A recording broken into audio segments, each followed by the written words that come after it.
All right, Ace is going to show you his Empire Mini GS that he's got set up. So this is an Empire Mini GS, as he said. So this is a great gun for people who are just getting into it. It's not going to break your bank, and yeah, I think it was like I think you can get them like on Lone Wolf or somewhere for like $400. Yeah, and you can get them used for cheaper than that. Facebook Marketplace for these guns is crazy because everybody buys them. Yeah, and you can get them on there easy, no problem. And you can get like usually like a kit. You know, somebody like this for instance, we got off Facebook Marketplace, paid $400, and it came with a tank, it came with a hopper. You know, now we've with this mask. Came with that mask, and you know we have switched out stuff to make it suit him a little better, and let him talk about that. But yeah, so as far as like the marker itself, you know, it's got a 2-piece barrel that comes with it. You know, $300-400. You can get your kid into something that is electric, shoots fast. I mean, this thing, the gun itself will go 20 balls a second, and he's pretty good at walking the trigger and loves to show that whenever he gets a chance. So, all right. So the next upgrade we did to it was the tank. This is a carbon fiber 48 cubic inch instead of the normal 68 that he has one back there. Can you hand me that? Yep. That's a 68. Yep, so here's the 68, here's the 48.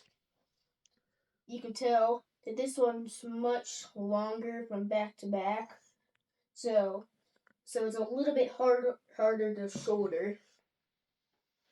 Yep, and the whole point, I mean, these tanks are like, if you don't, so back up a little bit. If you get a set new, you can get kits where it's like, or a package where it comes with a tank and it comes with a gun, it comes with a hopper.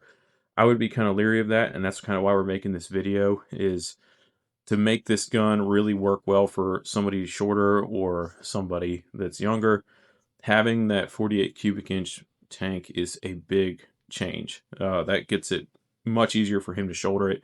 In fact, with the 68 on there, I don't know that he would be able to comfortably shoulder the gun. It would be out here. Yeah, it pushes it out quite a bit.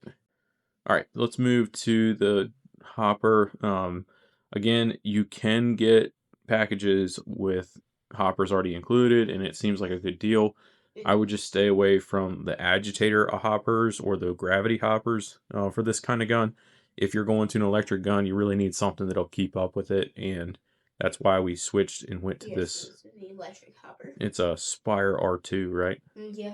A Spire IR2 with a speed feed. So that was a big help, having that fast hopper. We do have an upgraded barrel for it that we use. It's a 688 on there, so it's actually not a bad barrel. And I have a deadly Lands carbon barrel with a Freak XL insert. Yep, so that's another upgrade you could do, you know, down the road. But I mean, it's not necessary because it does shoot pretty good with it. It shoots pretty good, but. And the 688's big enough that like the paint we shoot at the field is pretty much going to handle whatever. So the last 2 things or 3 things is like what he wears on him. So the mask, obviously, we had another Empire mask he was using, and it was kind of big for him. It kind of fell off his face. So he's now using the EVS that came with this package we bought. It also matches my gun. So. Yeah, got to match. So, but it actually fits his face really well. So that's an Empire EVS. So yeah, get a good mask. You know, the rental ones you get at the place are terrible. I would say this is probably the first thing. If you're getting into paintball, the first thing you should do is buy a good mask.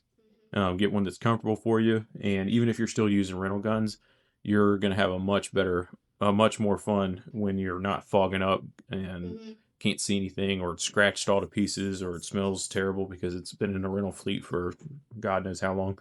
So get a good mask. I would just, if anything, start with that. Get a good mask. The next 2 things is his pod packs.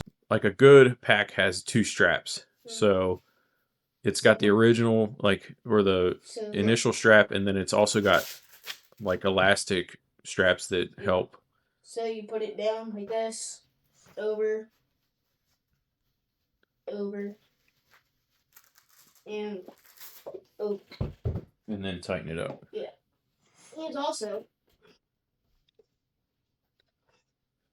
This one's mine. It's ancient, but it still works. Yeah, actually, that fits him really well. So, but those are no longer. So I have the one he's got in front of him is a die. I forget what that subtitle is for that, but anyway, it's a it works for kids. It can tighten up pretty good. So anyway, I use it and it doesn't fall off my butt. The ones we got for like $20 off Lone Wolf were terrible.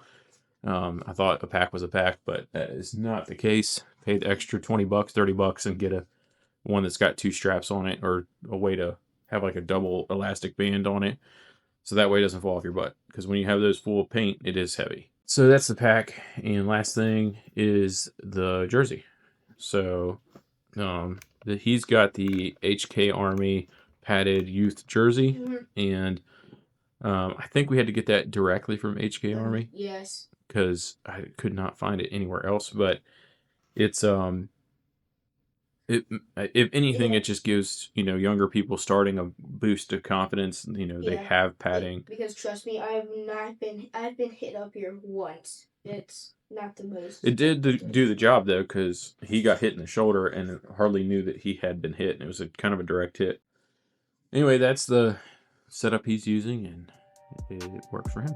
So, see.